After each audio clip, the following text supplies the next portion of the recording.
तो हम लोग श्रीमद् भागवतम के प्रथम स्कंद के तीसरे अध्याय के चौथे श्लोक को देख रहे हैं।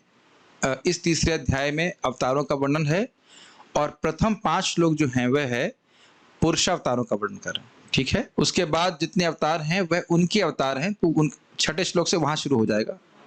लेकिन 5 श्लोकों में पुरुषावतारों का वर्णन था, महाविष्णु का वर्णन हुआ, गर्भोदकशाय विष्णु का वर्णन हुआ, क्षीरोदकशाय विष्णु का प्यार में सुना हमने। अभी यहाँ पे इस श्लोक में गर्भोदकशाय विष्णु और कारणोदकशाय विष्णु, क्या कठिनाई हो रही? आप लोग आगे आ जाइए, थोड़ा सा तो आगे आ जाइए। आज मैं फास्टिंग किया हूं, आज मैं किसी को नहीं खाऊंगा, कल थोड़ा आप दूर रहिएगा। ठीक है कि नहीं? अच्छा, घबराइए, मैं नहीं खाऊंगा, सही बोला, नहीं खाऊंगा किसी को। अब मैं जान रहा हूँ कि हमारे आश्रम में भक्त कम हो जाते हैं क्योंकि मैं को खा जाता हूँ, जैसे वो था ना, वृकासुर था ना। लेकिन घबराइए मत। आज मैंने व्रत लिया हुआ है कि आज हम फास्टिंग करेंगे। क्या बात कर रहे थे? तो 5 श्लोक में जो है पुरुषावतारों का वर्णन हुआ। तो आप एक बात ध्यान रखना, तटस्थ लक्षण और स्वरूप लक्षण, इसके द्वारा किसी भी वस्तु को चिन्हित किया जाता है, और आकृति और प्रकृति किसी भी वस्तु की उसके स्वरूप लक्षण कहे जाते हैं। ठीक है, और जो वह कार्य करता है उससे उसको तटस्थ लक्षण कहे जाते हैं। क्या ये समझ पा रहे हैं बात? ये चीज ध्यान में रखते हुए सभी श्लोकों को आप देखोगे। जैसे महाविष्णु के कार्यों के बारे में बताया गया ना कि जगत की सृष्टि करते हैं, मदादि इत्यादि महातत्वों की सृष्टि करते हैं, तो यह उनका तटस्थ लक्षण हुआ। ठीक है ना। उसके बाद गर्भोदकशाय विष्णु के बारे में बताया था, वो गर्भ में जाकर के, ब्रह्मांड गर्भ में जाकर वश्रवण करते हैं, तो यह उनके तटस्थ लक्षणों का वर्णन हुआ। और भी कुछ स्वरूप, लेकिन उनका रूप कैसा लगता है, वो कैसे दिखते हैं, उसका वर्णन नहीं हुआ।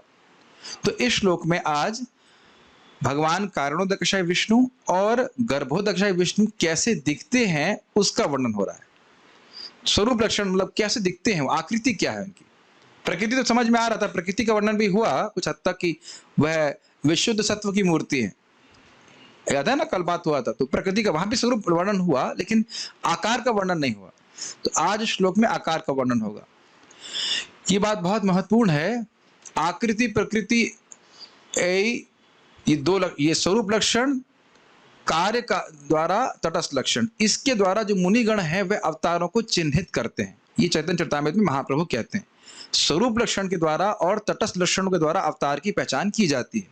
तो अब जितने भी अवतारों का आप वर्णन सुनेंगे, आप ये बात नोट करना, और कि पहली लाइन में पहले आएगा उनका स्वरूप लक्षण और दूसरी लाइन में उनका आएगा तटस्थ लक्षण। आप देखते चले जाइएगा, उस तरह से, उस दृष्टि से आप देखिएगा।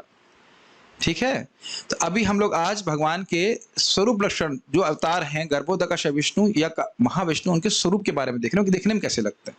ठीक है, और उनको कौन देख पाता है? स्वाभाविक सी बात है, ये कहेंगे देखने में कैसे लगते हैं, तो कोई देखा होगा तभी तो बोल रहा है। तो इसलिए ये भी बात है, भगवान निराकार नहीं है। आप मेरे पीछे बोलिए, कोई भक्त बोल सकते हैं मेरे पीछे माइक पे?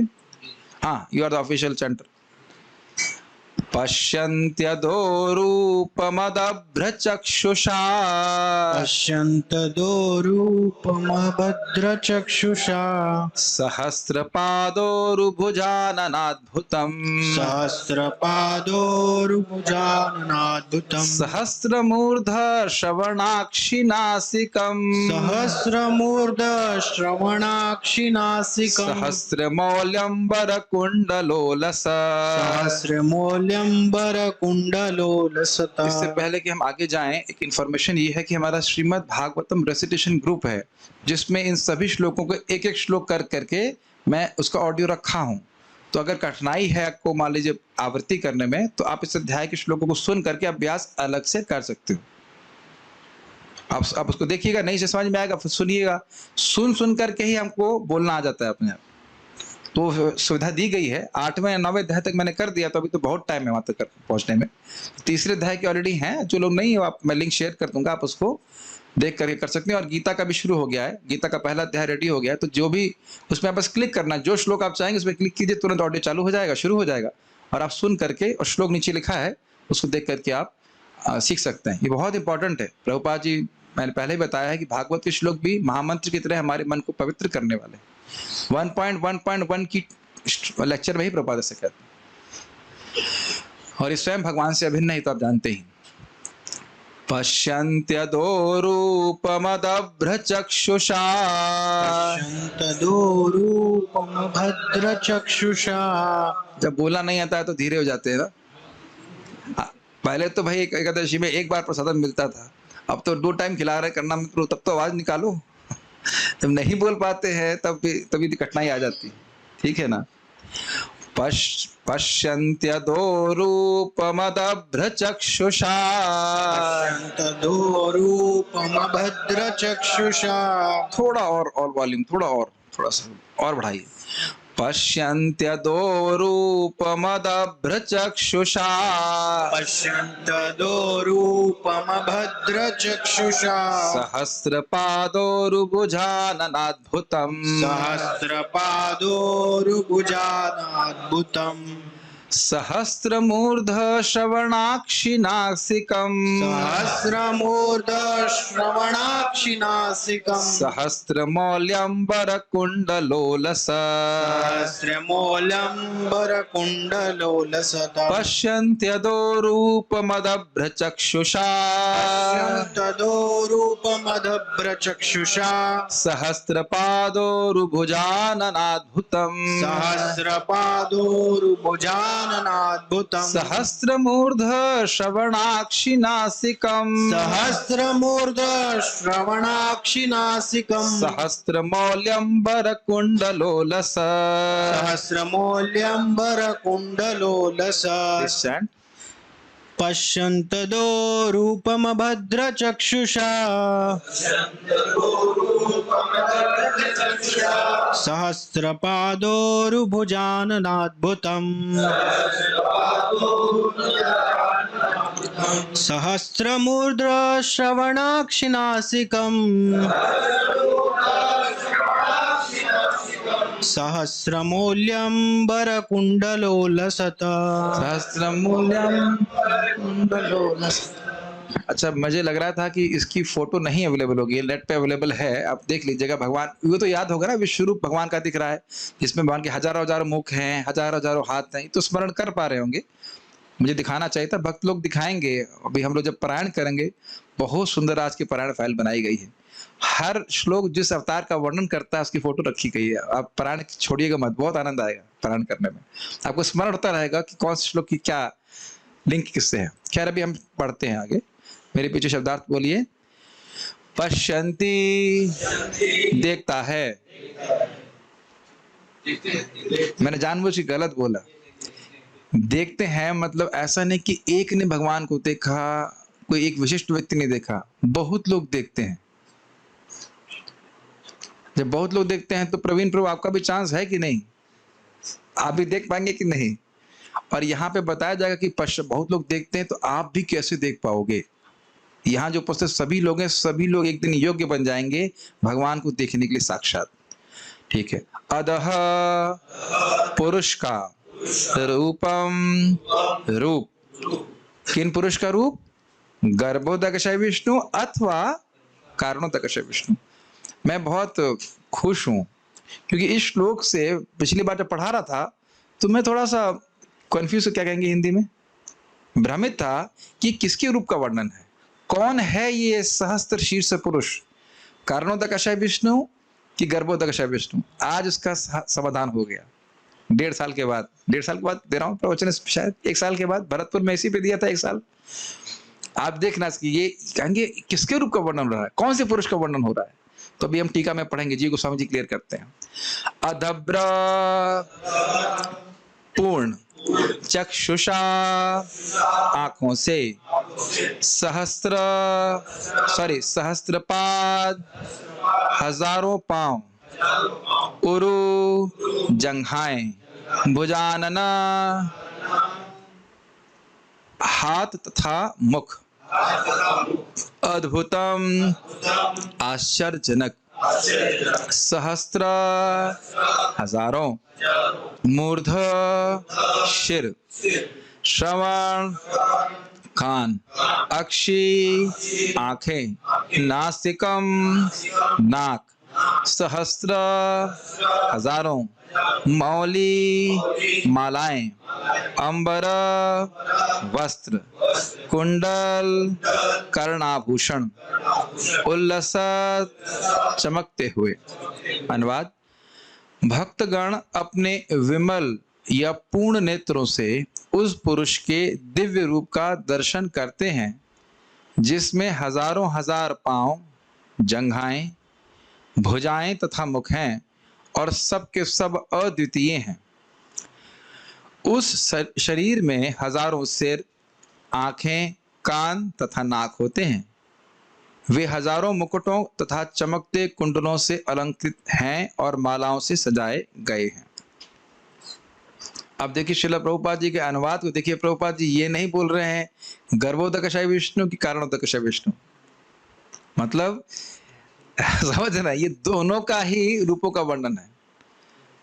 इसीलिए आप देखेंगे जो फोटो भी बनाई गई है महाविष्णु की और गर्भोदकशय विष्णु की, ऐसे तो देखने में महाविष्णु के 4 हाथ दिखाए थे, गर्भोदकशय विष्णु के भी 4 हाथ दिखाए थे ना, 2 दिखाए थे, पिछले वाले 4 थे, तो देखने में एक ही जैसे लगते हैं, इसलिए ज्यादा अंतर नहीं है रूप में, इसलिए एक ही जैसे वर्णन हो रहा है। जरा संस्कृत में देखिए वापस से, पश्यन्त अदो रूपम, अदह मतलब इन पुरुष की, या तो महाविष्णु की या गर्भोदकशय विष्णु के, रूपम अद, अदम अद रूपम मतलब इन भगवान महाविष्णु या गर्भोदकशय विष्णु के रूप को देखते हैं।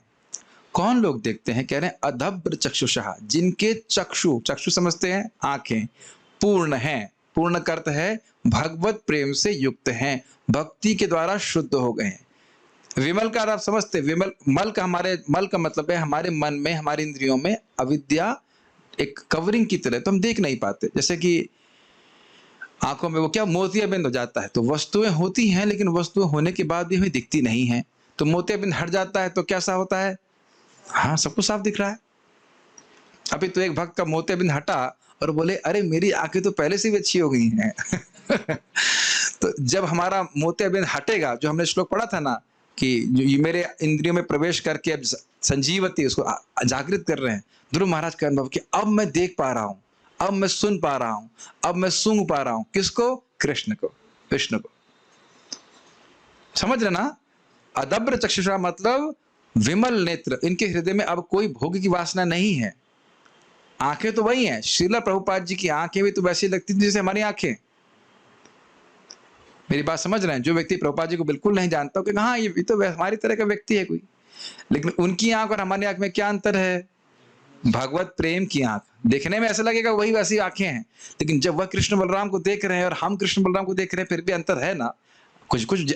या जितनी मात्रा में हमारी भक्ति बढ़ी है उतनी मात्रा में भगवान के प्रति हमारी दृष्टि परिवर्तित हुई है। कम से कम इतनी भावना है कि मूर्ति नहीं है, भगवान है, इनके संग सेल्फी तो नहीं लेंगे हम। मेरे ख्याल से कोई भी नहीं लिया होगा और लोग लेते हैं। आप मेरी बात समझ पा रहे हैं? ये जो चक्षु है, केवल इसको चर्म चक्षु नहीं समझना चाहिए, भगवत प्रेम रूपी चक्षु। प्रभुपाद जिसको अपने तात्पर्य में समझाएंगे, प्रेमांजन छुरित वाला श्लोक को कोट करेंगे।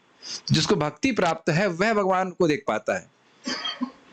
तो आप कहेंगे भगवान तो ब्रह्मांड की उधर है, नीचे ब्रह्मांड इधर बीच वाली जगह में कैसे देख पाता है? वो आप चिंता मत कीजिए, भगवान अपने रूप को प्रस्तुत कर देते हैं।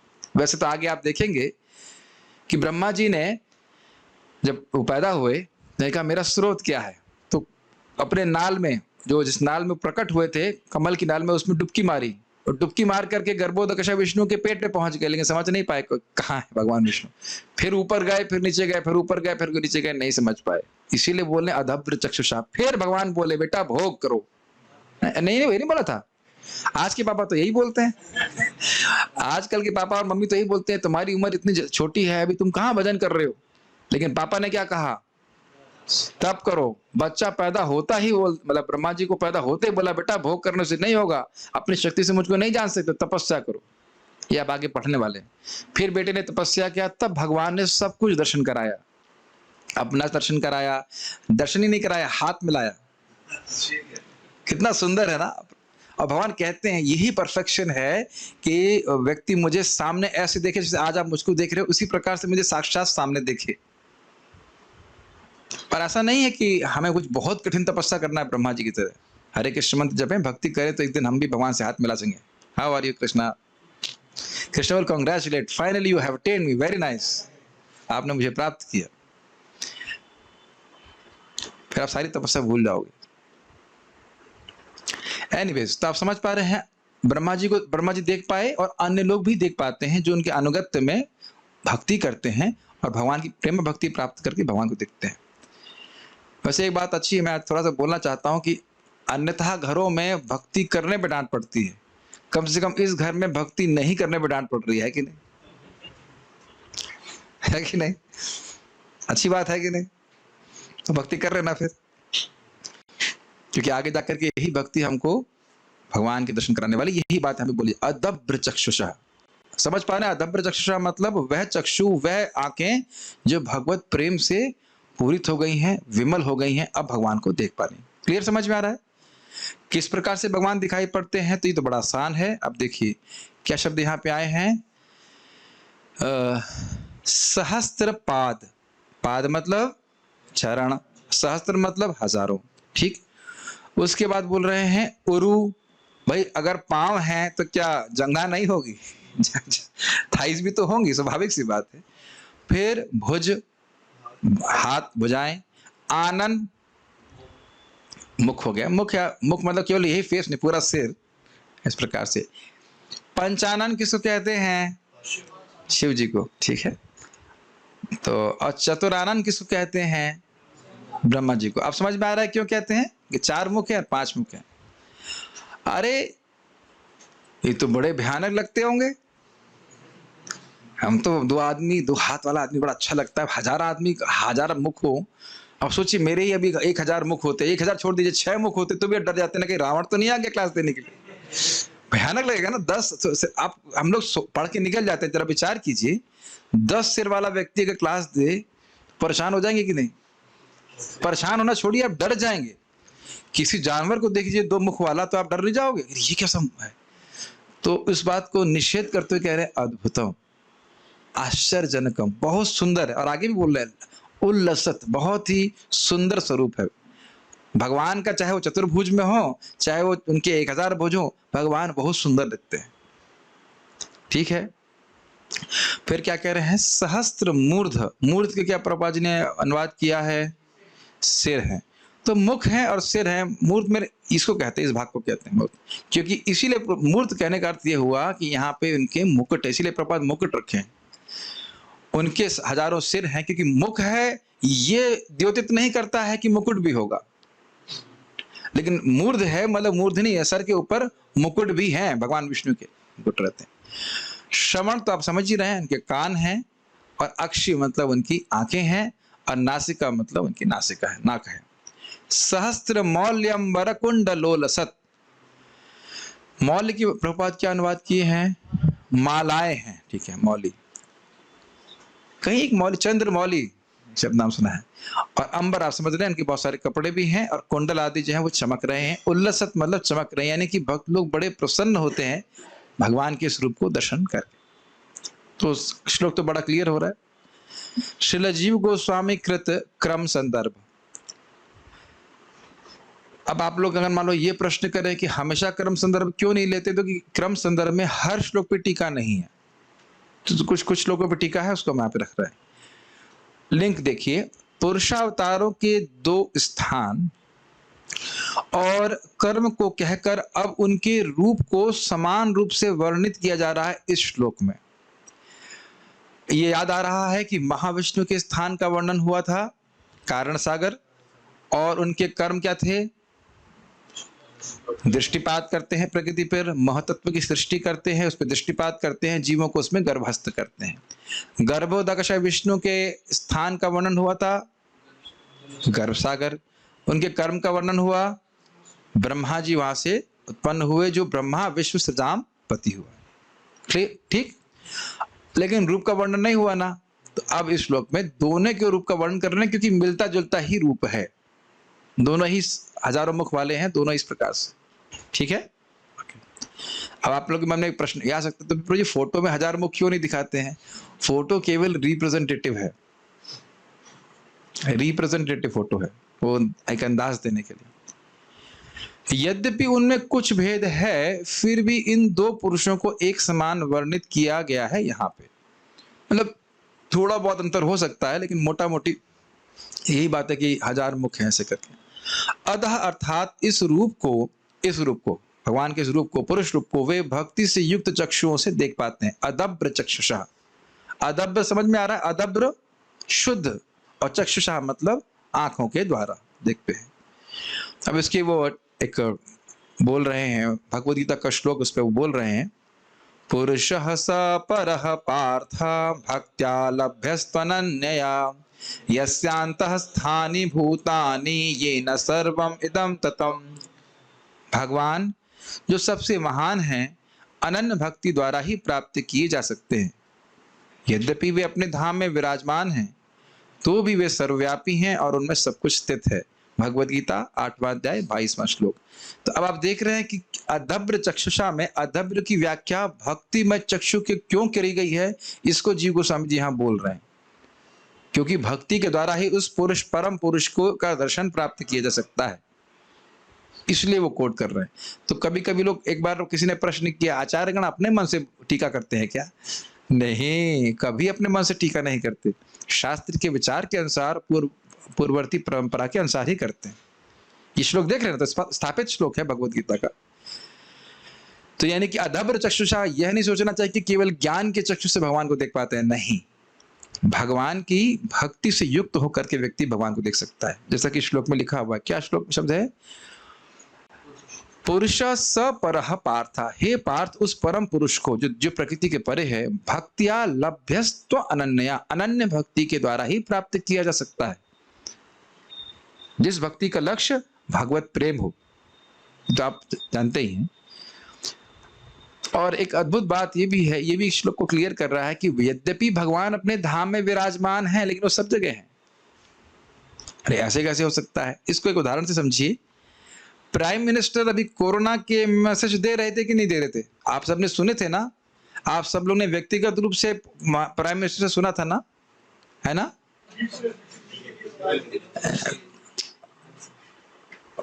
व्यक्तिगत आपको लग रहा था ना प्राइम मिनिस्टर बोल रहे हैं आपसे? मोबाइल पे बोल रहे थे, टीवी पे बोल रहे थे, और टीवी खराब हो तब भी बोलेंगे। अब समझ में आ रहा है?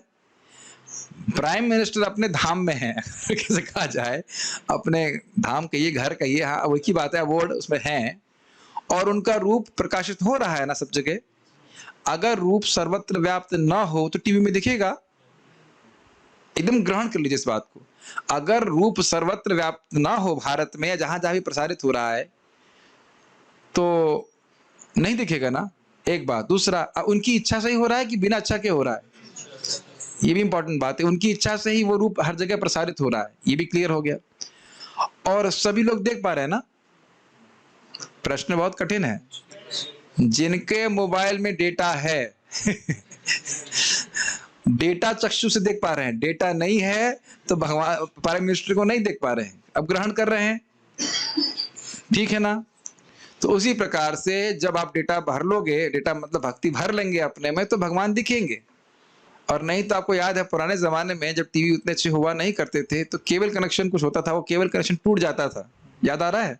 हमारे जब मैं छोटा था तो यस, फिर एंटीने घुमाते रहते थे, और जब एंटीने का सिग्नल पकड़ता था तब हम, हाँ अब आ गया। जैसे रामायण चलती थी तो भगवान राम हैं वहां पे दृश्य में दिख रहे हैं, लेकिन वो टीवी का सिग्नल गड़बड़ है। तो हमारे साथ दिक्कत ये है कि अभी हमारे चक्षु, हमारे जो इंद्रियां वो दूषित है, इसलिए भगवान नहीं दिख रहे हैं, नहीं तो भगवान तो प्राप्य है। तो समझ रहे ना कि भगवान लोग कैसे देख पाते हैं? भगवान अपने धाम में है, लेकिन सब जगह भी है। जिसका मतलब टीवी ठीक हो गया है और देख पाता है। आगे जाकर के आप सुनेंगे नारद जी से कि अब मतलब अब जिनको भगवत प्रेम प्राप्त हो गया है, जैसे ही वो कीर्तन करते हैं तुरंत भगवान उनके हृदय में प्रकट हो जाते हैं। कितना सुंदर है वो। जब कैसा होगा वो तो हम कल्पना नहीं कर सकते। फिर रुकेंगे कि जब करना या कीर्तन करना कभी रुक ही नहीं पाएंगे ना, तुरंत कृष्ण आकर के बैठ जाते हैं हृदय में। लेकिन हृदय को साफ करना पड़ेगा।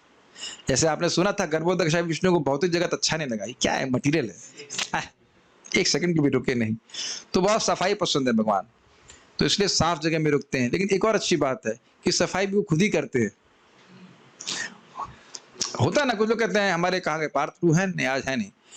पार्थ प्रभु को सफाई बहुत पसंद है, लेकिन दूसरे से सफाई नहीं करवाते। ये प्रभु जी ये ड्यूटी ठीक करता नहीं है। हमने कहा वो तो बेचारा अपनी शक्ति से कर रहा है, आप अपनी शक्ति से करिए ना। अगर आपको अपनी सफाई लेवल की चाहिए तो कर दे। हमने देखा कई बार अपने जुट जाएंगे सफाई करने में, बहुत अच्छे से चमका देंगे। तो वैसे ही भगवान कृष्ण है। वैसे भगवान कृष्ण मतलब कहने का अर्थ है कि भगवान कृष्ण को गंदा हृदय बिल्कुल पसंद नहीं है, बिल्कुल नहीं अच्छा लगता। तो किसी दूसरे कॉन्ट्रैक्ट नहीं देते हैं, वो खुद ही कॉन्ट्रैक्ट ले लेते हैं और फिर सफाई कर लेते हैं। जैसे पार्थ प्रभु धोती कुर्ता में रहते हैं मैनेजर के रूप में, लेकिन जब बाथरूम साफ करना है तो कम 6 में आ जाएंगे। तो है कि नहीं? उसी प्रकार से भगवान कृष्ण के बारे में जो सुनता है, शृण्वताम स्वकथा कृष्ण पुण्य श्रवण कीर्तना हृदयन्तस्तवद्राणि विधुनोति सुहृत् सताम। अपने भक्तों से प्रेम करते हैं, अपने भक्तों के हृदय में रहना चाहते हैं, उनको फ्लैट चाहिए अपने भक्त के हृदय में, इस कारण से खुद ही फ्लैट की सफाई करते हैं। कोई जानता भक्त तो कर नहीं सकता है। भक्त क्या कर सकता है? केवल श्रवण कीर्तन कर सकता है, नाम जप कर सकता है, बाकी सारा काम भगवान करते हैं। कितना अच्छी बात है ना। मैं खाली इस बात पे बोल रहा हूं कि यदि हम भगवान को हृदय में देखना चाहते हैं तो भक्ति ही तरीका है। यहाँ इस बात की पुष्टि हो रही, भक्ति करके हृदय शुद्ध हो जाएगा तो भगवान को देख पाएंगे। सिंपल बात। दूसरा श्लोक कोट कर रहे हैं, भक्तिरेव नम नयति भक्तिरेवनम दर्शयति। भक्ति के द्वारा ही जीव भगवान के पास लाया जाता है या भगवान उसके पास आते हैं। नयति मतलब लेके आना।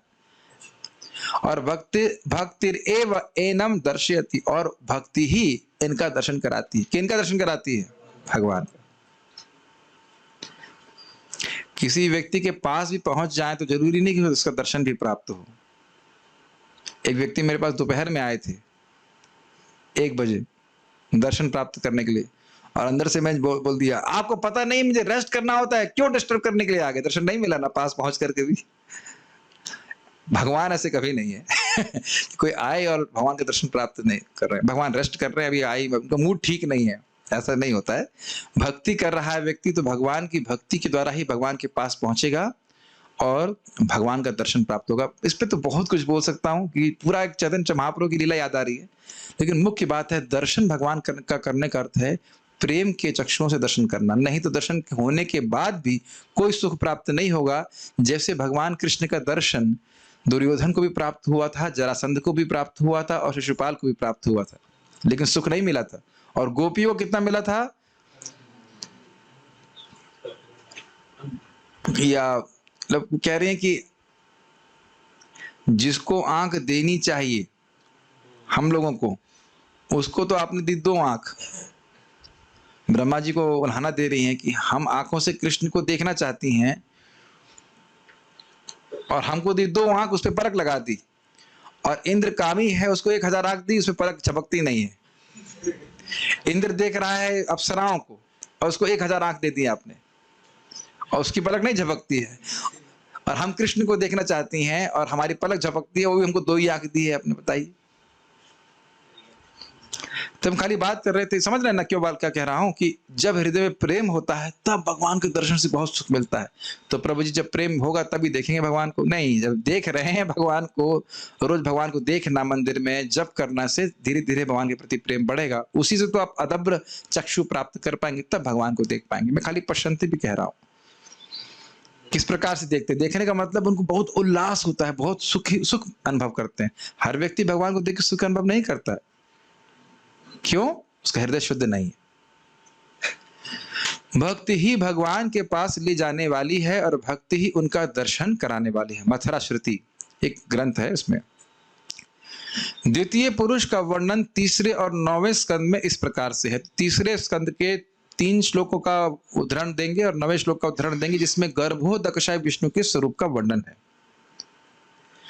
प्रेक्षाम क्षिपंतम हरितोपलाद्रेः संध्याभ्रनीवेर उरुरुक्म मूर्धनः रत्नोदधारो शदिसो मनस्या वनस्रजो वेणुभुजांग्रिपांग्रेः। इसमें कुछ व्याख्या नहीं करनी है, केवल इसमें भगवान के रूप का वर्णन, मैं इसका अनुवाद पढ़ दे रहा हूँ। भगवान के दिव्य शरीर की कांति मूंगे के पर्वत की शोभा का उपहास कर रही थी। भाई ये मूंगे का पर्वत कैसा होता है, हम तो एस्ट्रोलॉजर नहीं है, हम नहीं जानते, लेकिन नीला होता होगा जहां तक समझ सकता हूँ। जानते हैं आप लोग मूंगा कैसा होता है? हरा होता है। तो चलिए फिर ठीक है, हरा ही मान लीजिए। भगवान के तो बहुत सारे रंग होते हैं, अब मूंगा कैसे बोल रहे हैं अपने, मूंगे का, मूंग की दाल नहीं बोल रहे हैं यहाँ, मूंग की दाल भी हरा होता है। रेडिश, जरा नेट पे सर्च कीजिए मूंगे का पर्वत कैसा होता है, मूंगे का पर्वत। मूंगा स्टोन होता है तो वो किस कलर का होता है, तो मैं समझ रहा हूँ स्टोन होता है, लेकिन हाँ रेडिश होता है। भगवान रेडिश तो है नहीं, पता नहीं। मूंगे का पर्वत संध्याकालीन आकाश द्वारा सुंदर ढंग से वस्त्राभूषित होता है, किंतु भगवान का पीत वस्त्र उसकी शोभा का उपहास कर रहा है। अरे मन तो कर रहा था कि मैं सोच रहा था व्याख्या ना करूं, लेकिन व्याख्या करनी पड़ जाएगी, इतना सुंदर बात है। अब मूंगे का पर्वत का तो क्या दिख रहा है, रेडिश है, ग्रीन होता है। अब इसमें झगड़ा हो गया। वैसे तो देखिए भगवान रेडिश हैं, रेडिश भी होते हैं, यज्ञ भगवान रेडिश हैं। अब लेकिन जो भी है यहाँ पर भगवान गर्भोदक विष्णु का वर्णन हो रहा है, तो कह रहे हैं उनकी जो दिव्य शरीर की कांति है वह अब हरा, या जो भी हरा पकड़ लेते हैं भी, तो उसको उपहास कर रही। मतलब देखिए दिया जा रहा है अंदाज मूंगे के पर्वत का, लेकिन अब यह नहीं सोचना चाहिए कि जैसा मूंगे का पर्वत होता है वैसा भगवान की कांति है, वो उसको टच नहीं कर सकता है। भगवान की दिव्य कांति बिल्कुल दिव्य है। अब उस पे कह रहे हैं कि जैसे आप समझ सकते हो, संध्याकालीन आकाश द्वारा सुंदर ढंग से वस्त्राभूषित होता है। संध्याकालीन आकाश कैसा होता है, पीला पीला होता है कि नहीं, लालिमा पीला से युक्त, कितना सुंदर है श्रीमद् भागवतम। और वह एक पर्वत को जरा ध्यान कीजिए, पर्वत है और उसके पीछे एक पीला आकाश है, तो एक वस्त्र की तरह है कि नहीं, ग्रहण कर रहे हैं इस बात को। तो कह रहे हैं उसी, किंतु भगवान का पीत वस्त्र, भगवान ने पीत वस्त्र धारण कर रहा है, उसकी शोभा को उपहास कर रहा है। ये क्या है, कुछ भी नहीं। कितना सुंदर, काव्यात्मक दृष्टि से कितना सुंदर है। इस पर्वत की चोटी पर स्वर्ण है, किंतु रत्न जटित भगवान का मुकुट उसकी हंसी उड़ा रहा है। एक एक पॉइंट पकड़ रहे हैं, ना सुंदर है, एक एक पॉइंट पे पकड़िए, कितना सुंदर है। पर्वत के झरने, जड़ी बूटियां आदि फूलों के दृश्य के साथ मालाओं जैसे लगते हैं, किंतु भगवान का विराट शरीर तथा उनके हाथ पांव रत्नों, मोतियों, तुलसी दल तथा फूल मालाओं से अलंकृत होकर उस पर्वत के दृश्य को उपहास कर रहे थे। शीला जीव गोस्वामी पाद की जय। इतना सुंदर श्लोक उठा कर रखे हैं।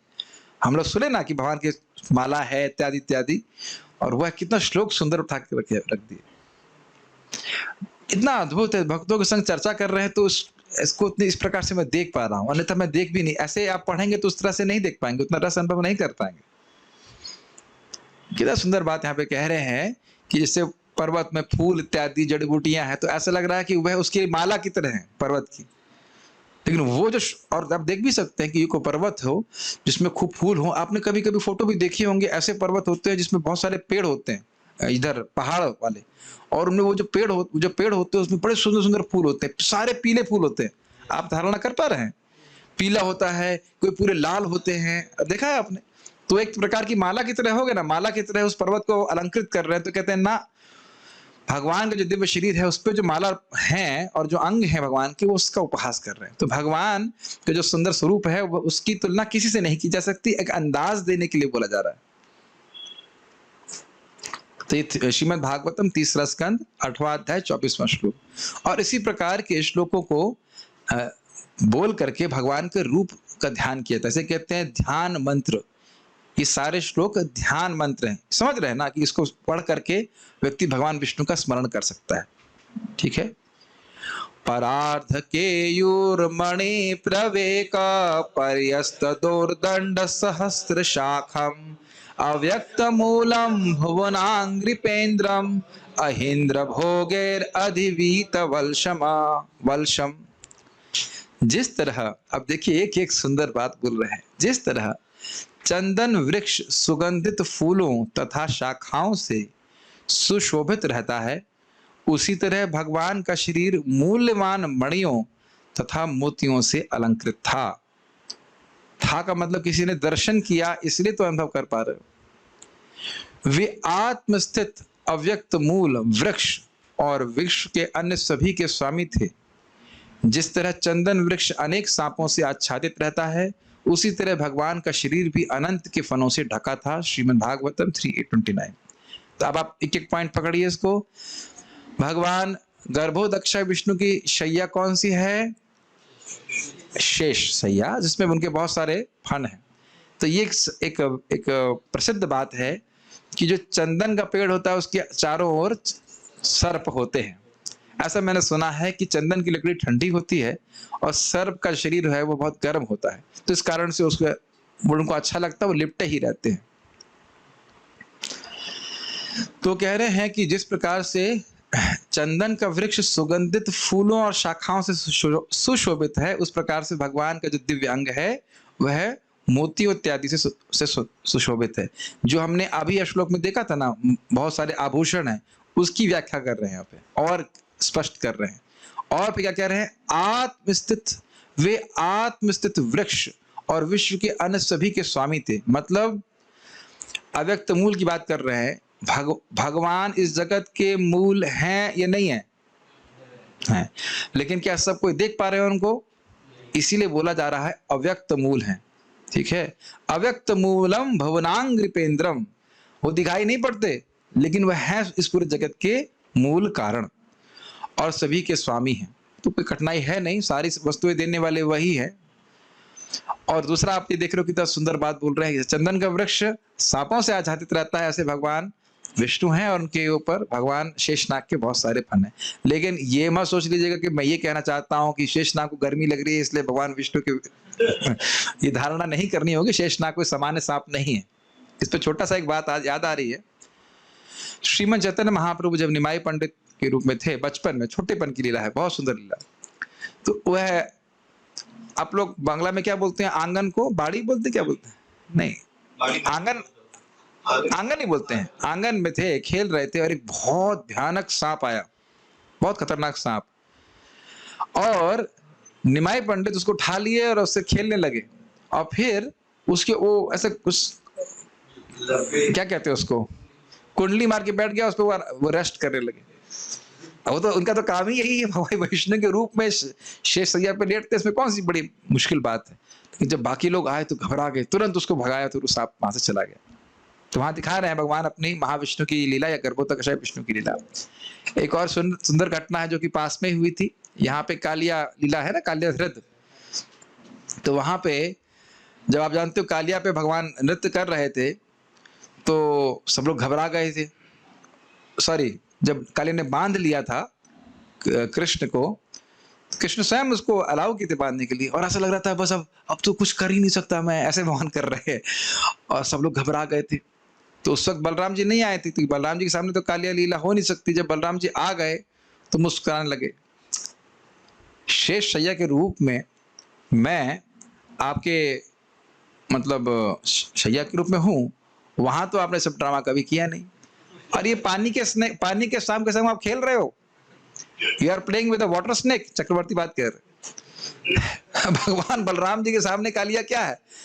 वैसे बहुत होगा मतलब जहरीला है कुछ भी, लेकिन बलराम जी कहते हैं, मन में ऐसे बोलते हैं, चक्रवर्ती बात कहते हैं वहां पे, क्या आपको यही मिला? एक पानी के साथ सांप के संग आप खेल रहे हैं। तो इसलिए बलराम जी मुस्कुरा रहे थे, सब कुछ संभाल रहे थे। उतने में फिर कृष्ण आकर फिर उसके अभिमान को नष्ट कर देते हैं, फिर वहां पे नृत्य करते हैं। तो सांपों पे बोल रहा हूँ कुछ ऐसे करके। तो सांप भी प्रिय हैं भगवान को, ठीक है, लेकिन वो सर्प थोड़े अलग प्रकार के हैं। शेषनाग जी जहरीले नहीं है। तो यहाँ पे अनंत शैया का वर्णन हुआ और उनके ऊपर जो मणियां हैं उनका वर्णन हुआ। मणि है और जो अंदर रत्न है भगवान विष्णु के ऊपर, उसका वर्णन हुआ। चराचरौ को भगवन महिद्रम अहेन्द्र बंधु सलिलोपगूढ़म किरीट साहस्र हरण्य श्रृंगम आविर्भवत कौस्तुभ रत्न गर्भम। विशाल पर्वत की भांति भगवान समस्त जड़ तथा चेतन जीवों के लिए आवास की तरह खड़े हैं। वे सर्पों के मित्र हैं क्योंकि अनंत देव उनके मित्र हैं। जिस तरह पर्वत में हजारों सुनहरी चोटियां होती हैं, उसी तरह अनंत नाग के सुनहरे मुकुटों वाले हजारों फनों से युक्त भगवान दिख रहे थे। तो तीसरा स्कंद में यहाँ तक मैं स्मरण आ रहा है, ये ब्रह्मा जी को दिख रहे थे, जहां तक मैं स्मरण कर रहा हूँ। गर्भोदक्षा विष्णु का वर्णन है, ब्रह्मा जी को ही दिख रहे थे। तो ब्रह्मा जी को कैसे दिखाई पड़ रहे थे वो यहाँ पे वर्णन हो रहा है। तो यहाँ पे गर्भोदक्षा विष्णु के स्वरूप का वर्णन हुआ और जीव गोस्वामी पाद क्यों इन 3 श्लोकों को लिख रहे हैं, समझ में आ रहा है। उसके स्वरूप का वर्णन कर रहे हैं, भागवत वर्णन कर रही है इस प्रकार से। जिस तरह पर्वत कभी कभी रत्नों से पूरित रहता है, उसी तरह उनका शरीर मूल्यवान रत्नों से पूर्णतः सुशोभित था। जिस तरह कभी कभी पर्वत समुद्र जल में डूबा रहता है, उसी तरह भगवान कभी प्रलय जल में डूबे रहते हैं। ये भी एक रुचिकर बात है। हमने देखा था फोटो में कि गर्भोदक विष्णु लेटे हुए हैं और सागर नीचे है, लेकिन इस श्लोक से ऐसा प्रतीत होता है कि भगवान कभी कभी उसके अंदर भी चले जाते हैं। भगवान की लीला है। अब आप लोग कहेंगे सांस कैसे लेते होंगे? अरे भाई, जिसकी सांस प्रश्वास से सारे ब्रह्मांड प्रकट हो जाते हैं, उसके लिए क्या दिक्कत है? ठीक है, ऐसे बातें नहीं कहना चाहिए भगवान के संबंध में। इस संबंध में महाराज की एक बहुत सुंदर घटना है, उसको जरा बोलने की इच्छा हो रही है। महाराज जी, परम पूज्य राधा गोविंद महाराज जी नैरोबी में जा रहे थे, कुछ तो बात नैरोबी में जाना था और रास्ते में उनको ट्रांजिट फ्लाइट थी। पहले भी कुछ लोग सुन चुके हैं, लेकिन बोलने में बड़ा आस्वादन होता है, तो इसलिए बोलने की इच्छा हो रही है भगवान के रूप के बारे में। तो एक वहां पे मुसलमान ऑफिसर था, उसने महाराज को बुलाया। तो बोले, आप हिंदू लोग पत्थर की पूजा करते हैं? तो महाराज कहे, नहीं, पत्थर की पूजा तो नहीं करते हैं, पत्थर में तो हम भगवान को पूजते हैं, पत्थर को तो नहीं पूजते हैं। पत्थर पे तो मैं खड़ा हूं, कहाँ पूजा कर रहा हूं? तो समझ में नहीं आया उसके बाद। इतने में नमाज का समय हो गया, तो वो नमाज पढ़ने लगा। तो महाराज सोचने लगे देर में। महाराज कहे, मैं तो, मुझे सोचने का मौका मिल गया। तो जब नमाज पूरी हुई तो उन्हें कहा, आप नमाज पढ़ रहे थे? हाँ। अल्लाह नमाज सुनता है? हाँ हाँ सुनता है, तभी तो हम कर रहे हैं। तो महाराज पूछे, आप कैसे सुनते हैं? तो झुंझला गया, कान से? नहीं। फिर बोला, वो गुस्से में महाराज से पूछा, तुम कैसे सुनते हो, आप कैसे सुनते हैं? महाराज ने कहा, मैं कहां से सुनता हूं। आप फिर महाराज बोला, आप कैसे सुनते हैं? कहां से सुनते हैं? अल्लाह कैसे सुनता? कान उससे मुंह से निकल गया कि अल्लाह कैसे सुनता है, कान से सुनता। अब वो समझ गया कि महाराज क्या कहना चाहते। तो बोले कि महाराज बोले कि अच्छा, सुनते भी हैं या कुछ बोलते भी हैं वो? हाँ, कुरान तो भाई अल्लाह नहीं बोली है तो। फिर महाराज बोले, आप कैसे बोलते हैं? बोला, मुंह से बोलते हैं। अल्लाह कैसे बोलता है? मुंह से निकल ही जाएगा, मुंह से बोलता है और कैसे बोलेंगे? तो महाराज बोले, अल्लाह के पास केवल कान और मुख है, अल्लाह लूला लंगड़ा है कि हाथ पैर नहीं है? वो बेचारा एकदम हिल गया, कहा ऐसा वरना तो हमने कभी सुना ही नहीं इस तरह से। फिर वो उसको महाराज जी को एक घड़ी दी। कह रहा है, आप इमाम हैं? इमाम मतलब आप नमाज पढ़ते हैं ना, क्या करते हैं? कि तब घड़ी नहीं चाहिए, टाइम टू टाइम करना चाहिए। महाराज कह रहे, हमारे तो नमाज 24 घंटे चलती रहती है। हरे कृष्णा कृष्णा कृष्णा हरे हरे, हरे राम राम राम हरे हरे। नमाज पढ़ते रहते हैं। कुछ हमारे भक्त वैसे, जो जूम की बात कर रहा हूँ, वो लोग नमाज पढ़ने ही आते हैं। एकादशी में देखेंगे जब करते हुए, फिर भूल जाएंगे। अरे कम से कम फ्राइडे तो आओ। ये संडे तो आओ। पहले बड़ा अच्छा था कि मंदिर में खाली संडे प्रोग्राम में जाना होता था। क्या करें प्रभु जी, शाम को टाइम नहीं मिलता ना, इसलिए आ नहीं पाते। अब कहाँ जाएंगे, अब तो घर में घुस के साथ वो लोग प्रवचन कर रहे हैं। कई बार एक व्यक्ति आए मेरे पास, कहे, प्रभु जी आप आइए ना कानपुर। हमने कहा, हम रोज आएंगे? रोज कैसे आएंगे? मतलब जूम के माध्यम से।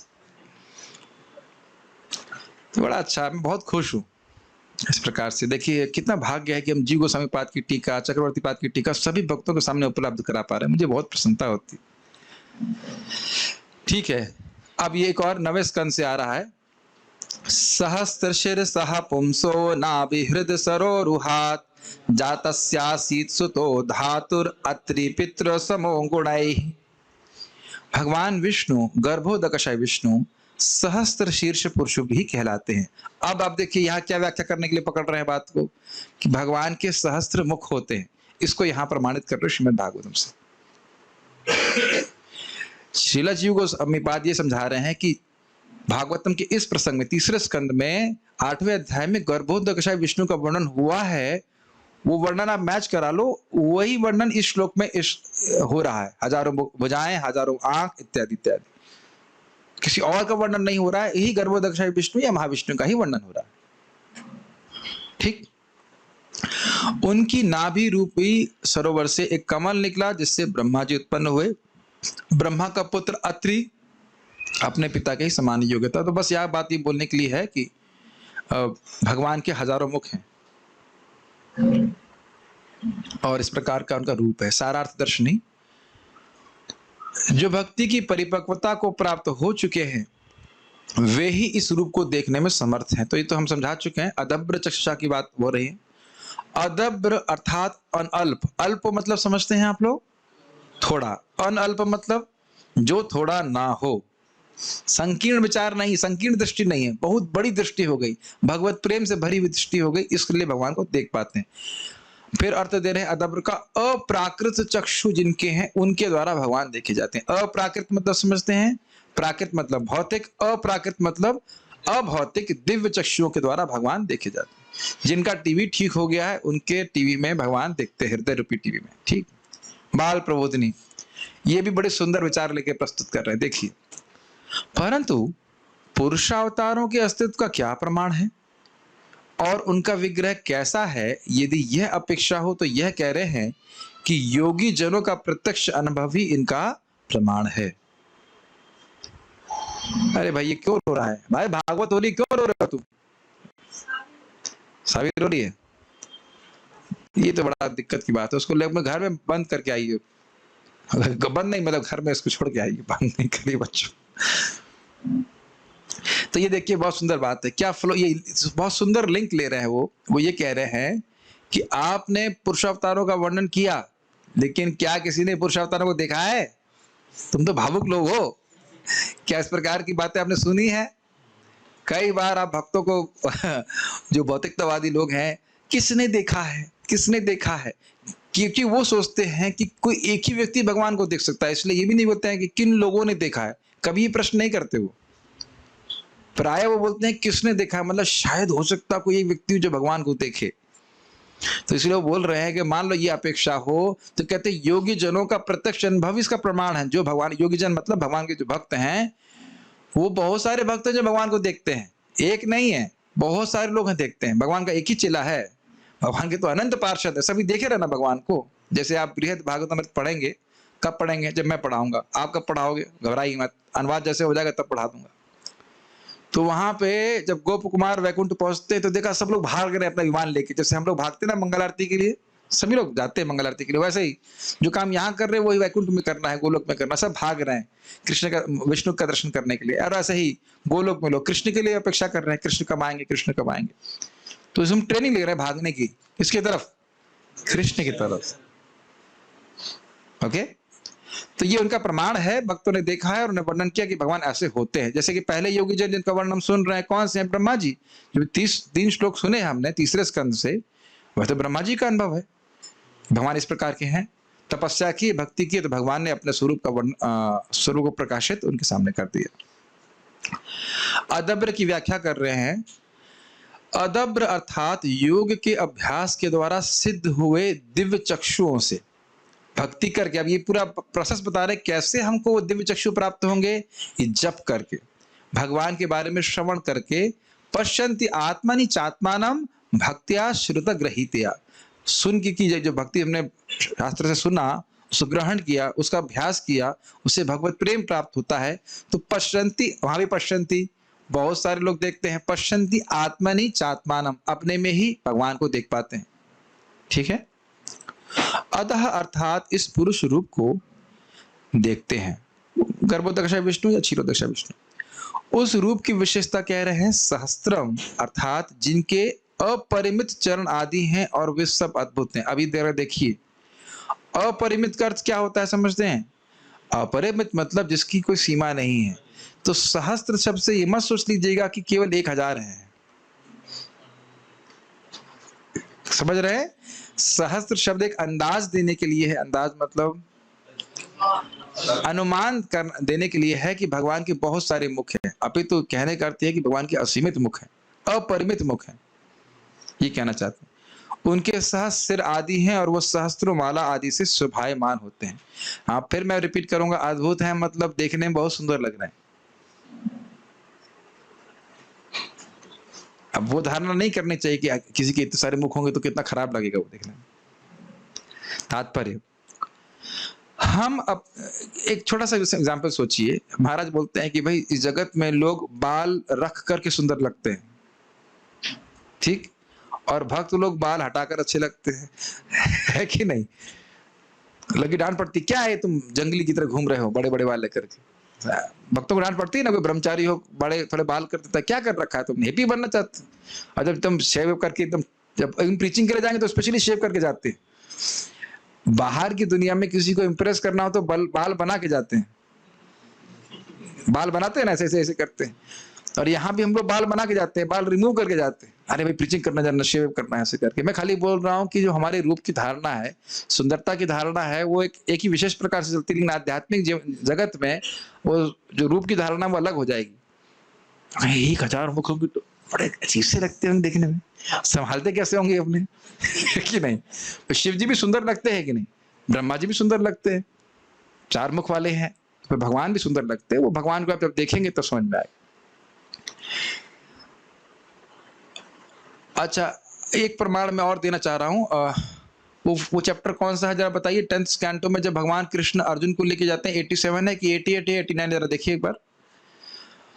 कृष्ण टेक्स अर्जुना टू महाविष्णु, क्योंकि उसमें भी महाविष्णु के स्वरूप का वर्णन है, और वहां पे आप देख सकते हैं कि महाविष्णु का स्वरूप भी इसी प्रकार से बताया गया। क्योंकि मेरे मन में आ रहा था कि आप लोगों के मन में संदेह आ सकता है, अगर नहीं आ रहा तो मैं डाल रहा हूं कि अरे गर्भोदक विष्णु के स्वरूप का वर्णन जी गोस्वामी बात किए, लेकिन महाविष्णु का वर्णन नहीं किए। हम ये क्या, हाँ ब्रह्मा का पुत्र नहीं प्रभु जी, ये एक मिनट रुकिए मैं बता रहा हूँ। हाँ 89, तो 89 में आप देख सकते हैं कि महाविष्णु के स्वरूप का वर्णन किया है। क्या वहां पे भी उनको 1000 हाथों से युक्त तो बताया गया है? एक मिनट तो देख लेता हूँ।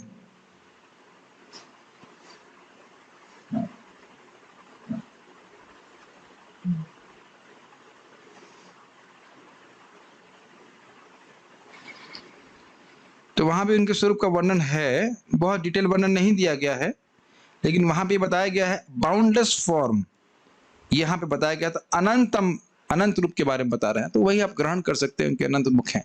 अन्यत्र भी इस प्रकार से वर्णन है, तो महाविष्णु और गर्भोदक विष्णु दोनों का वर्णन इस प्रकार से। और वहां पे लिखा हुआ अनंत शैया में विराजमान रहते हैं। तात्पर्य, हम अपनी वर्तमान भौतिक इंद्रियों से दिव्य भगवान को रंच मात्र भी नहीं देख पाते। ठीक, हम लोगों को शास्त्र की दृष्टि से भगवान को देखना चाहिए। इस समय हम भगवान के विग्रह को देखते हैं, लेकिन जो हमारी आंखें बोल रही है उस दृष्टि से नहीं देखते। ये विश्वास होना चाहिए कि प्रभुपाद जी जो पूर्ववर्ती आचार्य हैं, वो हमारा समय खराब करने के लिए मूर्ति की पूजा नहीं करा रहे हैं। श्री मूर्ति श्रद्धाये सेवन, क्या भक्ति का जो प्रोसेस है, पंचांग भक्ति में एक मुख्य अंग है भक्ति का, श्री मूर्ति श्रद्धाये सेवन।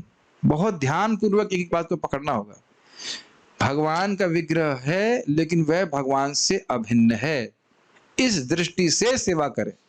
श्रील प्रभुपाद जी एक जगह भागवत में कहते हैं, श्रीमद् भागवतम के श्रवण के द्वारा व्यक्ति को ये अनुभूति प्राप्त करनी होगी कि भगवान का विग्रह भगवान से अभिन्न है। कैसे? भक्त्या श्रुत ग्रहीत। आप समझ में आ रहा है कि सुनना क्यों चाहिए? आप समझ में आ रहा है? कल जब आप मंगल आरती के लिए जाएंगे तो ये धारणा ना करें कि मैं मूर्ति देखने के लिए जा रहा हूँ। कहाँ फंस गया है, मूर्ति देखने के लिए नहीं जा रहे हैं, भगवान को देखने के लिए जा रहे हैं। Does it make sense? और भले ही मेरी आंखें भी प्रोसेस नहीं कर पा रही है, मैं नहीं समझ पा रहा हूं, लेकिन हमें गुरुवर्ग की बात सुननी है। प्रभुपाद बता रहे हैं, शास्त्र बता रहे हैं, और उस शास्त्र की शास्त्रीय श्रद्धा से युक्त होकर भगवान के दर्शन करने, तब हमें समझ में आएगा मेरा कितना बड़ा भाग्य है कि मुझे भगवान के दर्शन करने को मिल रहा है। तो अगर मंदिर नहीं आ पा रहे हैं तो जूम पे भी अगर लाइव दिखा जा रहा है तो जो फोटो दिख रही है वो भगवान ही है। Does it make sense?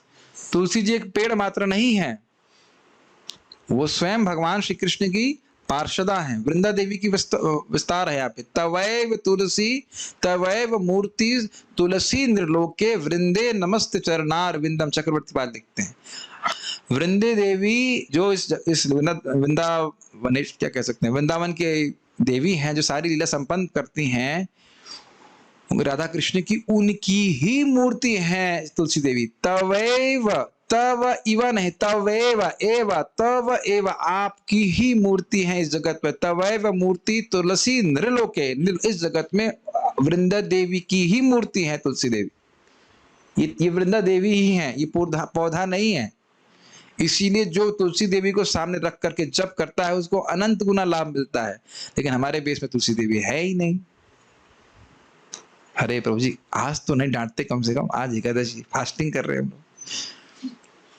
अब समझ में आया आपको? अपने बेस में आप तुलसी देवी को नहीं, वृंदा देवी को लेके आ रहे हैं। कहने का मतलब तुलसी को अगर आप एक समान पौधा मार रहे हैं तो मत सोचिए, उनकी सेवा से आपको भगवत प्रगति प्राप्त होगी।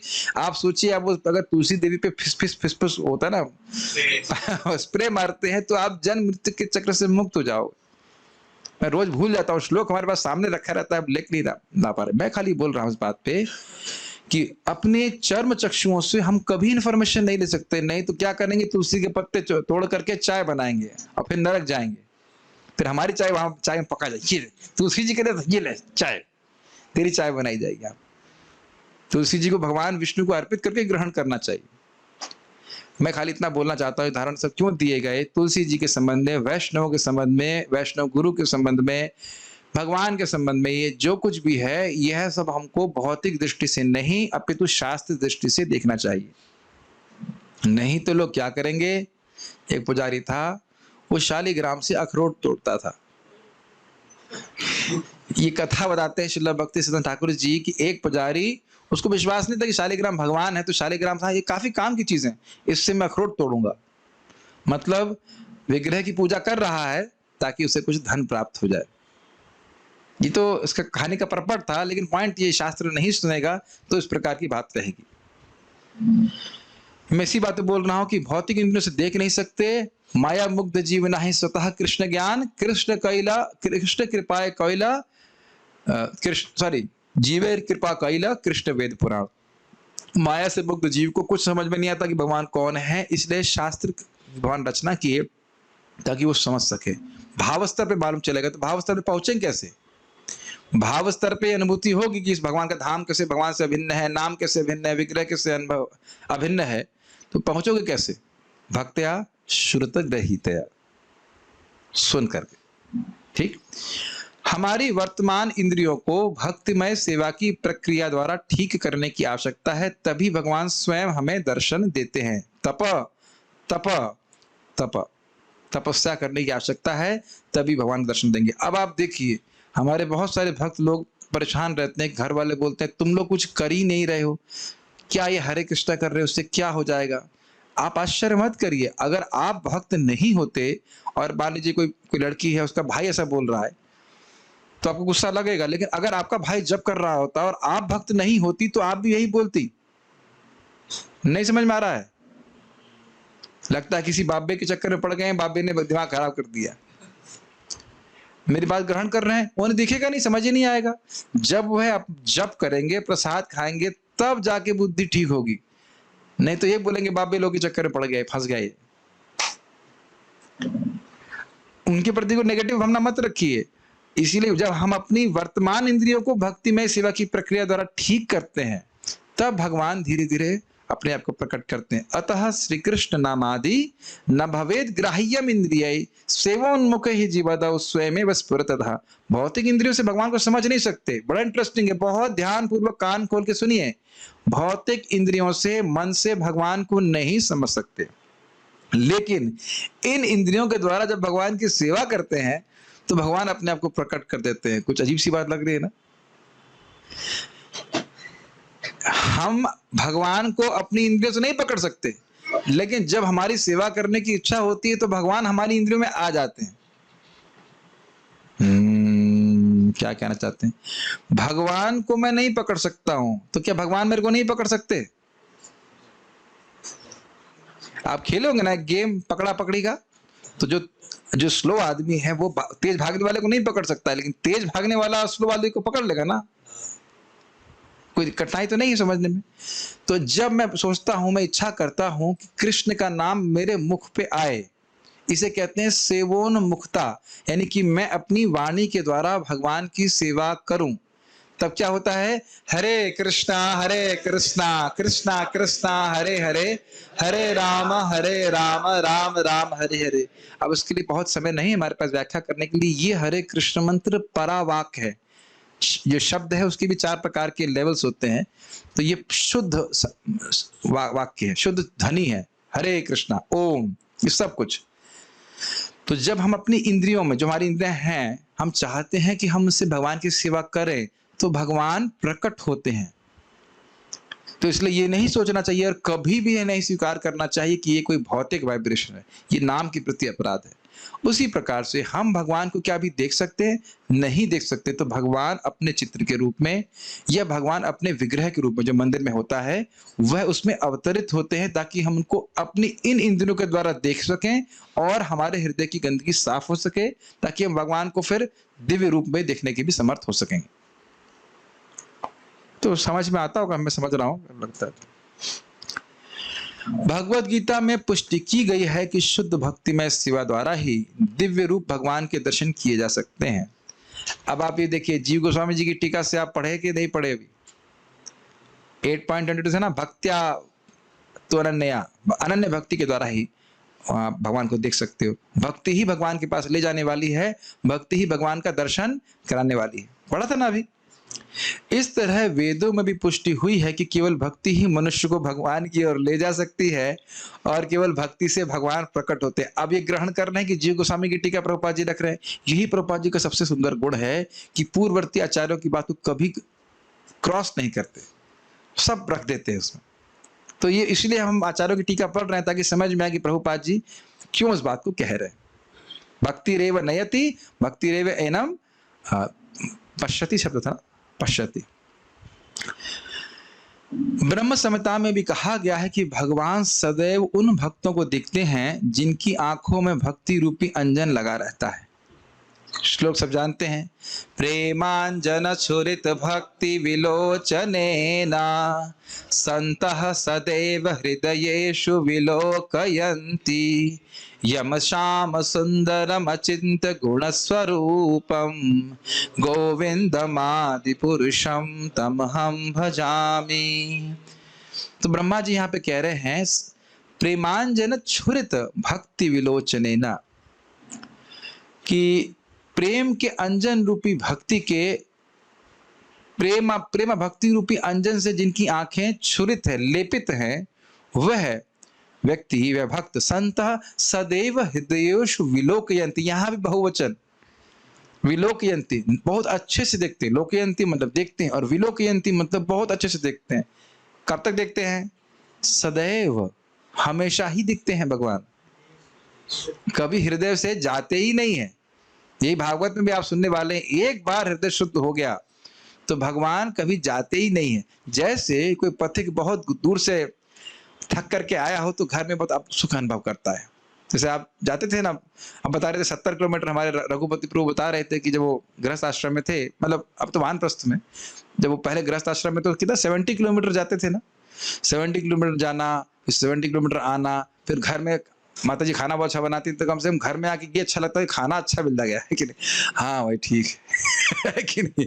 उसी तरह एग्जाम्पल दे रहे हैं कि एक बार हृदय शुद्ध हो जाए तो पादम ही कम न मुंचती, बिल्कुल भगवान के चरण को भक्त छोड़ता नहीं है। भगवान जब छोड़ता नहीं मतलब ऐसा तो नहीं कि चरण रह गए और आगे भगवान निकल गए। चरण मतलब भगवान उसके हृदय में हमेशा बनाए रहते हैं। प्रेम रसनया धृतांघ्रि पद्मा, प्रेम की रस्सी से भगवान के चरण कमलों को बांध लेता है।